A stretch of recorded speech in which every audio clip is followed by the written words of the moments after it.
শেষ দশকের জন্য বিস্তারিত কিছু আমল বলুন। রমাদানের শেষ দশকের বিশেষ আমল নবী করিম সাল্লাল্লাহু আলাইহি সাল্লামের জীবনী থেকে যেটা আমরা প্রায়, সেটা হলো যে আম্মা জান আয়েশা রাদিয়াল্লাহু তাআলা আনহা থেকে বর্ণিত, নবী করিম সাল্লাল্লাহু আলাইহি সাল্লাম রমজানের শেষ দশক যখন শুরু হতো তখন তিনি কি করতেন? কানান নবী সাল্লাল্লাহু আলাইহি সাল্লাম ইযা দাখালাল আশর, রমজানের শেষ দশক যখন শুরু হতো, আহিয়া লাইলা, নাম্বার 1, তিনি রাত জেগে ইবাদত করতেন।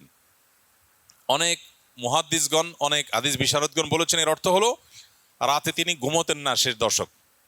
আবার অনেক মুহাদ্দিসগণ বলেছেন কুমিল লাইলা ইল্লা কালিলার উপর আমল করে সামান্য ঘুমাতেন, বেশিরভাগ রাতে ইবাদত করতেন। তাহলে 1 নম্বর আমল হলো শেষ দশকের প্রতিটা রাত জেগে ইবাদত করা। নাম্বার 2, ওয়াইকাজা আহলাহ, নফল আমলের জন্য অন্য কোনো সময় পরিবারকে ডেকে তুলতেন না, কিন্তু রমজানের শেষ দশক পরিবারকে ঘুম থেকে ডেকে তুলতেন ইবাদতের জন্য। তার মানে পরিবারকে ইবাদতের জন্য উদ্বুদ্ধ করতে হবে। 3 নম্বর, ওয়াসাদ্দামি ইজারা, তিনি ইবাদতের জন্য কোমর বেঁধে নিতেন। কোমর বেঁধে নেওয়ার একটা অর্থ করেছেন অনেক হাদিস বিশারদ, স্ত্রী সহবাস থেকে দূরে থাকতেন। আরবরা এরকম কোমর বেঁধে নেওয়া বলতে এরকম ইঙ্গিত করে থাকে। আবার অনেক মুহাদ্দিসগণ এর ব্যাখ্যা করেছেন যে কোমর বেঁধে নেওয়া মানে আমরা যেরকম বলি কোমর বেঁধে ইবাদত করা, কোমর বেঁধে নেমে যাওয়া কোনো কাজে, তার মানে সর্বোচ্চ মেহনত এবং পরিশ্রম সাধনা করতেন ইবাদতের জন্য।